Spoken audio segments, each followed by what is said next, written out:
Salut à tous, on se retrouve aujourd'hui pour parler du dernier film d'ici. Après 1 an et 2-3 mois de silence, on a enfin un nouveau film d'ici qui s'appelle Black Adam, réalisé par Jaume Collet-Serra, je crois que ça se prononce comme ça. Vous le connaissez sans doute parce qu'il a commencé sa carrière début année 2000 on va dire, enfin genre 2005 on va dire. La Maison de Cire, film plutôt horrifique et tout, vraiment sympa à regarder, je crois que c'était un remake. Ensuite il a fait Esther aussi également, que j'ai beaucoup apprécié aussi, que j'ai pas encore vu le 2, j'ai peur d'être déçu mais on verra. Et ensuite s'ensuit un tournant complet dans sa carrière, vraiment il a pris le virage à fond la caisse, il a totalement changé de direction, puisqu'il est parti dans les films d'action qui se ressemblent un petit peu, hein. Il a d'abord commencé avec Sans Identité, un film d'action avec Liam Neeson et avec un retournement à la fin. Ensuite, il nous a fait Non-Stop, qui est très sympathique celui-ci, pour le coup c'est un film d'action avec Liam Neeson dans un avion et il y a un retournement à la fin. Ensuite, Night Run, un film d'action avec Liam Neeson, et il y a ouais, un pseudo-retournement à la fin, enfin voilà, on voit les choses autrement. Et ensuite, il a fait The Passenger, un film d'action avec Liam Neeson. En gros, pour moi, je l'ai pas vu encore, mais pour moi, c'est non-stop dans un train. Je peux me tromper, mais de ce que j'ai vu, c'est vraiment ça. Donc voilà, le mec m'avait un petit peu déçu dernièrement, parce que je trouvais que ses films se ressemblaient, c'était vraiment toujours la même chose. Ensuite, il a à nouveau changé de direction, il a fait Jungle Cruise, un film de comédie aventuresque pour Disney, toute la famille, tout ça, avec The Rock et Emily Blunt, que j'avais pas foncièrement apprécié, mais pas non plus détesté, hein. Il était dans mon flop de l'année dernière, mais pas vraiment dans la partie des films que je déteste, hein, voilà. Même si j'aurais pas vraiment envie de le revoir, désolé. Et donc là, 1 an plus tard, il nous revient toujours avec The Rock, mais sans Emily Blunt, c'est dommage, et il revient pour Black Adam. Donc 11e film de l'univers DC, qui, pour moi, ne m'a jamais déçu. Donc voilà, là normalement les cons ils sont partis, je ne suis qu'avec des gens qui supportent la vie des autres. Donc oui voilà, vous avez bien entendu, pour l'instant moi je ne déteste aucun film d'ici, du DCU. Il y en a, c'est sûr, moins bons que d'autres, ça c'est clair. Et franchement là, je dois bien vous avouer que bon, les 5 premières minutes du film, ok c'est l'exposition, ouais c'est de la voix off, c'est un peu facile, mais bon, ce serait un peu dur de faire autrement en allant vite. Donc voilà, j'accepte, même si j'ai des choses à y reprocher, on y reviendra. Mais vraiment, les 15 minutes suivantes, c'est non. En termes de réalisation, le ton employé, les musiques additionnelles utilisées et surtout mises à quel endroit, enfin pour faire quel genre et tout, vraiment non. L'humour aussi, vraiment j'avais peur. Alors il y a de l'humour tout le film, hein, mais pendant ces 15 premières minutes, notamment avec le mec qui attend dans le van et tout, enfin c'est forcé, ça ne fait rire personne. Et après on n'était pas beaucoup dans la salle, mais ça n'a fait rire personne. Je n'ai pas rigolé en ce qui me concerne. Mon pote avec lequel je suis allé voir le film n'a pas rigolé non plus, vraiment, c'était ridicule parce que c'est le genre de gars que tu vois milliards de fois. Et vraiment, je me suis fait la réflexion au bout de ces 15 minutes là. Je me suis dit, mais putain, mais j'ai pas l'impression d'être dans le monde d'ici, dans l'univers d'ici, de voir un film d'ici. Que ce soit d'ici tout court ou DCU. Et là, Amanda Waller débarque.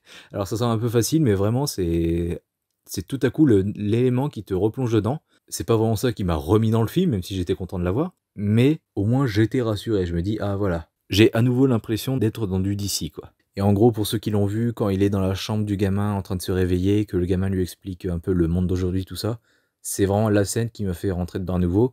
Je me suis à nouveau intéressé, j'ai aimé après ce qui se passait ensuite, les interactions, les personnages qui débarquaient, les petits retournements, tout ça, les scènes d'action, vraiment. J'y pensais pas, parce qu'en plus, moi j'ai vu les 2 bandes annonces, je crois, et très vite, je me suis dit, mais enfin, vraiment, au bout d'une demi-heure, t'as vu tous les contenus des bandes annonces, en fait. Et je me suis dit, mais ça va partir dans quoi après? Donc j'avais un peu peur, mais je suis très vite rentré dedans à nouveau et tout. J'ai apprécié ce que j'ai vu, en fait, tout simplement. Donc je suis désolé, mais moi, je vous conseille, voilà, pour avoir mon avis, grosso modo, sans développement, je vous conseille d'aller voir Black Adam. Que vous ayez aimé ou pas les films d'ici d'avant, vous pourriez aimer celui-ci. J'en sais rien, je connais pas vos goûts, mais pourquoi pas. Laissez-lui une chance, surtout si de base vous vouliez aller le voir. Après, si vous n'êtes pas intéressé déjà de base, inutile, quoi. Sinon, je vais rentrer dans le détail dans les notes que j'ai notées, tout ça. Pour revenir à la scène du début, déjà, dès le départ, les effets spéciaux sont un peu dégueulasses. Alors, c'est inégal. Globalement, ça marche, hein, je veux dire, les combats et tout, les pouvoirs des héros, vraiment, nickel. Que ce soit celui de Pierce Brosnan, même le faucon qui vole, ou l'autre qui fait des tornades, et celui qui grandit, vraiment, tout ce qui touche autour des héros, ou Black Adam, hein, bien sûr, avec ses éclairs et tout, vraiment, nickel. Il y a des images impressionnantes et tout, vraiment, qui m'ont un peu rappelé Shazam, parce qu'évidemment, il crie Shazam pour avoir son pouvoir, et il y a un moment où il crie Shazam, ça n'a pas battu l'image que voici dans Shazam, que vraiment Enfin, c'est un tableau ce truc, j'adore cette image. Je l'ai en tête, c'est l'image marquante de Shazam pour moi et ça n'a pas battu ça, mais c'est vrai qu'en termes d'épique, ouais, ça l'a battu évidemment, mais je préfère quand même l'image de Shazam. Donc voilà, il y a tout ce qu'il faut, mais vraiment il y a des effets spéciaux parfois un peu, inégaux, on va dire. On critique les films Marvel, mais je pense que ça va venir un peu plus où on va critiquer aussi les films d'ici là-dessus. Par exemple, dès le début, il y a des fonds verts dégueulasses avec des personnages, qu'on filme en gros en fait, ça fait un peu comme le plan de Aquaman dans Justice League, qui est dégueulasse alors Justice League de 2017, quand il est dans l'eau en train de parler à Batman au tout début, c'est aussi dégueulasse. En revanche, pour le reste du film, niveau effets spéciaux, ce qui me dérange un peu plus, c'est en gros, ça a à voir en fait avec l'étalonnage et les couleurs. Vraiment, il y a un truc qui me dérange dans l'image. C'est par exemple quand on les voit à la fin ou même pendant le film, 1 heure du film, on y est déjà. Quand on voit Hawkman éclairé par la lumière du soleil qui arrive dans ce pays là, Kandak, un truc comme ça. Tu vois que je sais pas, l'armure est trop vive pour l'endroit où il se trouve et tout, et tout autour, enfin les décors et tout, ils sont pas autant illuminés que lui. Et ça se voit que c'est pas fait exprès en fait pour, je sais pas, pour le mettre en avant, le mettre en lumière, le faire briller. C'est juste que c'est moche, incroyablement moche. Et en fait, ça donne. J'ai l'impression que les couleurs et les lumières ne semblent pas se répondre l'un à l'autre, en fait. Enfin, correspondre en tout cas. Et du coup, ça donne, comme ce que j'ai noté là dans mes notes, ça donne un rendu à l'image, un effet, effet spéciotisé, en gros. Enfin, on voit que ça a été bombardé d'effets spéciaux et que c'est moche. Vraiment, enfin, moi je trouve ça moche en tout cas. C'est franchement, entre l'image terne, grise, comme s'il y avait un filtre nuage gris sur les films Marvel, là, depuis Civil War, que je déteste aussi, hein. Entre ça et Black Adam, enfin l'image de Black Adam et tout, je pense que ouais, je préfère encore l'image numérique grise de Marvel. Parce que c'est moins vif, du coup. C'est ça le truc. Mais les deux sont moches, hein. Dans tous les cas, je déteste les deux. Je préfère quand c'est à fond, genre Zack Snyder, c'est gris, mais c'est voulu, c'est travaillé, c'est bien fait. C'est pas ah bah merde, on sait pas faire, du coup c'est moche. Non, c'est voulu. Vous pouvez trouver ça moche, hein, bien sûr, que ça monte de couleurs et tout, vous préférez quand ça pète. Surtout quand on achète des films en 4K, on préfère quand ça pète, hein, et qu'il y ait plein de couleurs. Je pourrais comprendre, mais au moins c'est voulu, c'est fait exprès. C'est comme ça, et puis bon, moi je trouve ça beau, c'est artistique, hein. Parfois le noir et blanc peut être beau, mais vraiment dans les trucs Marvel, c'est dégueulasse, et donc ça aussi. Bon, j'ai peut-être été un peu loin en disant que je préfère Marvel, franchement je sais pas, mais en tout cas les deux c'est moche, et c'est aussi moche l'un que l'autre, donc voilà. Sinon, niveau technique dans le film, il y a quand même pas mal de choses aussi pas vraiment maîtrisées. Alors Durandal en a parlé, je suis content parce que je l'avais remarqué pendant le film et j'avais pas compris pourquoi. Et parce que bon, j'ai pas trop réfléchi, je m'en foutais, puis j'étais pas sûr de ce que j'avais vu. Mais oui, oui, il a bien une tête déformée à un moment, Dwayne Johnson, et c'est très très visible parce que je repère mal souvent les défauts. Et quand je remarque ça dès le premier visionnage au cinéma, c'est que ouais, c'est le défaut, il te pète à la gueule, c'est impressionnant. Donc là, il a expliqué en même temps dans sa vidéo, donc c'est cool, je sais. En revanche, ce que j'ai vu aussi et compris, ça j'en suis content, c'est que c'est au début, dans la scène des mines, tout ça, c'est vraiment surexposé. Enfin, tout ce qui est blanc, donc le sol notamment, parce que c'est de la roche, donc de la roche très très blanche, et ben là, elle est très très très blanche, et tout ce qui est noir à côté, donc les costumes, les maquillages des acteurs qui sont un peu sales et tout, leurs habits, enfin, c'est moche. Et en fait, les deux, comme sont très très proches dans l'image, ça crée un contraste très déstabilisant et dérangeant. Mais bon, sinon moi j'en ai pas vu d'autres. Très souvent les effets spéciaux je les vois pas, je sais pas pourquoi, mais là je les ai vus. Notamment bah, la tête qui flotte dans Thor 4, bon, j'avais pas fait gaffe. Vraiment, alors pourtant c'est moche, ça saute aux yeux, mais c'est en revoyant une compil sur YouTube des mauvais effets spéciaux dans Marvel que je m'en suis rendu compte que ouais, c'était moche. Donc j'en ai peut-être loupé plein, mais voilà ce que j'ai noté. Et c'est vrai que pour un film qui doit, je pense, coûter cher, au moins 200 millions, je pense, ouais, ça la fout un peu mal quand même. Ensuite, pour continuer un petit peu dans les défauts, bon, défauts moindres quand même, ça va. Même si le troisième est vraiment dérangeant, il m'a saoulé. Mais des défauts un peu moins dérangeants, un peu moins gênants, un peu moins mauvais. Et ensuite, je passe à du positif. Il y a des trucs réminiscents en fait dans ce film. C'est notamment bah, là le gosse de la meuf, qui est un peu copain avec Black Adam. Et c'est vrai, j'avais pas remarqué, mais dans certaines critiques, ils disent que ça fait penser à la relation John Connor-Terminator dans le 2. Et ouais, c'est vrai, j'avoue. Je l'ai pas vu pendant le film, mais je suis plutôt d'accord avec eux. Maintenant, quand j'y repense, ça fait penser à ça, forcément. Enfin, ils m'ont convaincu rapidement, quoi. Mais sinon, ça, au pire, ça me dérange pas. Ça peut être un hommage ou si ça se trouve, c'est pas du tout fait exprès. En revanche, là où ils ont abusé, c'est que ce gosse, et mon pote était d'accord, c'est même lui qui l'a dit avant moi, mais je le pensais déjà, il fait vraiment penser au gosse de Shazam, Freddy. C'est exactement le même. Il est autant fan des super-héros, il y connaît un rayon sur le sujet, il est très dynamique, il parle beaucoup, il pose plein de questions. Vraiment, c'est le même gosse. Donc niveau originalité, création de personnages, tout ça, personnalité, tout, bah on l'a déjà vu. Et en plus, dans un film, bon, en soi, ils sont tous très liés vu que c'est le même univers, mais là, c'est dans le film Shazam, quoi. Black Adam, c'est le méchant de Shazam. Ils sont déjà très liés, quoi. Donc c'est vraiment, je sais pas si c'est un hommage à Shazam, j'en sais rien, mais enfin pour moi, c'est juste de la fainéantise. Hein. Ensuite, truc qui m'a aussi pas mal énervé, un peu comme le 3, là, en gros, il y a une scène, c'est comme Thor 4. Donc je dis pas que c'est un plagiat ou une copie ou quoi, parce que le film est sorti il y a 3 mois. Donc non, ce serait quand même abusé de dire qu'ils ont copié. Mais il y a la même scène que dans Thor 4, c'est-à-dire quelqu'un qui dit au héros, bon, Thor 4 c'est le héros directement qui demande à un autre héros quelque chose sur ce sujet. Et là, quelqu'un dit au héros, hey, il faut que tu aies un slogan, une phrase cool à dire aux gens que tu viens d'assommer, tout ça. C'est ça être un super-héros maintenant? Être cool? Avoir des phrases cool à dire? Surtout qu'en plus j'en ai discuté avec mon pote après le film. Quel super-héros a un slogan? Alors il a pu me citer Avengers Rassemblement, donc ok, ça pour le coup c'est un slogan.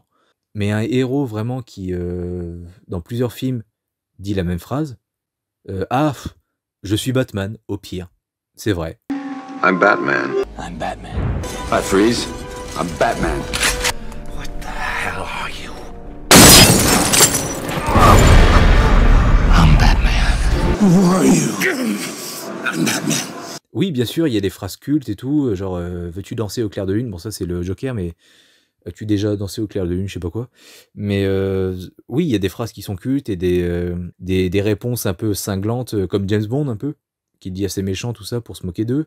Mais sinon, donc c'est quoi cette obsession avec des slogans? Et surtout pour en faire des blagues et tout, Enfin, ça m'a saoulé, mais pas autant que le troisième point, cela dit. Il y a un personnage que je pensais pas qu'il allait être saoulant quand je l'ai vu dans la bande-annonce. Vraiment, je m'y attendais pas du tout. Ça a été une très mauvaise surprise devant le film. Atom, qui, lorsqu'il n'a pas son masque, lorsqu'il n'est pas en mission, il parle dans le vaisseau, bon, il est plutôt rigolo. Il m'a fait penser aussi à Flash avec son côté mon pouvoir, ça dépense beaucoup d'énergie, il faut que je bouffe tout le temps. C'est Flash, c'est clairement lui. Après, je veux bien l'explication pseudo-scientifique, tout ça, mais peut-être que c'est vrai, j'en sais rien, puis on s'en fout. Mais c'est vraiment Flash, quoi. Dans son comportement et tout, c'est vraiment Flash en soi, dans le DCU. Mais en plus saoulant, parce que même le Flash de 2017, il m'a pas trop saoulé, franchement. Hein. Mais lui, oui, il m'a saoulé vraiment beaucoup, au point où vraiment je râlais de mon côté, jusqu'à ce que mon pote ait la bonne idée, vraiment l'illumination de me dire. Et dès qu'il m'a dit ça, je vous jure, j'ai fait ah putain, c'est ça. C'est pour ça que je déteste. C'est pour ça qu'il me sort par les yeux. C'est exactement le Spider-Man de Tom Holland. Déjà, en plus, il a un masque qui fait penser à Deadpool, mais alors son comportement, c'est clairement Tom Holland, enfin Spider-Man Tom Holland. Il fait des blagues pas drôles, il est super énergique, il est un peu gaffeur et tout. C'est Tom Holland. Donc il m'a saoulé. Et donc en plus, c'est un peu copié. En fait, c'est vrai, j'ai dit réminiscent, mais c'est un peu de la copie et tout. Ils ont pioché à droite et à gauche, et c'est que des trucs mauvais. Donc c'est dommage. Sinon, je ne suis pas tout seul. Remarque que je me suis fait avec mon pote et tout, il était d'accord. La musique, franchement, du film accompagne vraiment bien. Elle ressort. C'est pas juste du boom boom que t'entends pas. Vraiment, la musique est vraiment bonne en général. Salut, c'est Critizen Can du futur, actuellement en train de faire le montage. Car j'ai oublié de vous dire certaines choses. Notamment un truc cool que j'ai trouvé, c'est que comme Quicksilver par exemple, ou Flash, ou Shazam, ou Superman bien sûr, mais comme Quicksilver des X-Men, il y a des scènes au ralenti parce que le personnage va très très vite. Et ce qu'il y a de bien en fait dans les scènes de Quicksilver, tout ça, c'est que bon, il va vite, il fait des choses drôles, il prend les points des personnes pour qu'elles se mettent elles-mêmes des coups de poing dans la figure. Bon, c'est rigolo, ça passe bien, c'est bien fait et tout, mais en soi, c'est un petit peu dérangeant où tu te dis, ouais, mais bon, on est d'accord, en vrai, le mec n'est pas juste assommé, il n'a plus de tête. Et là, comme on fait ça avec un personnage violent, qui n'en a rien à foutre, il n'hésite pas à être violent et du coup à mutiler, broyer, déchirer, faire mal au corps. Et donc, ça, c'est la petite différence que j'ai aimé. Le côté, on respecte les lois de la physique, même si, bien sûr, aller aussi vite, c'est impossible. Aussi, tout à l'heure, j'ai dit, oui, alors au bout de 30 minutes de film, t'as vu tous les contenus des 2 bandes annonces, tu sais pas ce qui se passe après. Alors, pas exactement, vu que je l'ai remarqué après, mais il manque la scène des avions que j'aimais beaucoup, qui m'avait bien surpris et tout, que j'étais vraiment content de voir, parce que je me suis dit, oh putain, ça va vraiment être un méchant qu'on a rien à foutre, ou un méchant tout court. Apparemment, ça a été coupé. Et enfin, ce que j'ai pas dit non plus, c'est que même si c'est pas vraiment un vrai méchant, c'est au moins toujours mieux, je trouve, que Venom, ou Suicide Squad, ou Morbius, ou plein d'autres que j'oublie, j'en sais rien. Parce que là, en fait, je trouve que ça marche mieux que dans tous les films où on suit des pseudo-méchants, parce que là, il est quand même, il est pas comme Deadpool, en fait, parce qu'il y a le héros à côté, parce qu'on va dire que tout à gauche, il y a les héros, au milieu, il y a Deadpool, Deadpool et tout à droite, il y a les super vilains. Lui, il serait plus entre Deadpool et les super vilains. Mais ils ont quand même donné une raison pour qu'il ne soit pas complètement méchant, c'est que, bah, avec son passé, tout ça, il a connu les régimes oppressifs et tout. Il sait ce que c'est d'avoir un oppresseur au-dessus de lui, donc il n'a pas envie d'en devenir un, ça c'est clair. Donc, c'est la raison que j'ai aimée. Et c'est une raison qui me convient parfaitement. Donc voilà, là, il reste une dernière petite partie, la partie « faut qu'on parle », parce qu'il y a quand même 2 sujets dont j'aimerais parler. Ce que j'ai bien aimé dans ce film, pour commencer avec le premier sujet, c'est qu'il pose la question de « est-ce qu'il faut tuer ou pas ?» Est-ce que tuer, ça te met obligatoirement dans la case « méchant » ou est-ce que ça peut être excusable de temps en temps? Et franchement, je sais pas si vous vous rendez compte d'à quel point c'est impressionnant de voir ça de la part d'un film hollywoodien d'aujourd'hui. Parce que c'est quand la dernière fois que vous avez vu un film hollywoodien, donc américain forcément, donc états-unien forcément, avec un héros, donc me sortez pas le Joker par exemple, ou Suicide Squad, ou Venom, mais vraiment un héros, chevalier blanc, qui fait des choses immorales, qui n'est pas bon, qui a ses torts et ses travers. Deadpool au pire, allez, pourquoi pas? Mais encore, c'est vraiment pour la rigolade, quoi. C'est s'il fait quelque chose de mal, on va pas se dire, bon, on s'en fout, hein, c'est la comédie, c'est pour déconner, comédie d'action, tout ça, voilà, c'est cool. Je parle vraiment d'un truc sérieux plutôt. Et vraiment, bah, on pose la question, est-ce qu'il faut faire une chose immorale, même si c'est bien? Ah si, je me suis trompé. Il y avait Peacemaker.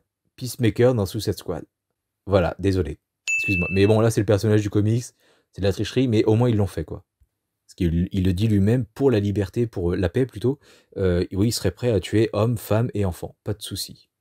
Là, ok, on commence à se poser la question, est-ce que il a tort, il a raison? On pose des questions. J'ai trouvé ça intéressant, et là aussi dans ce film.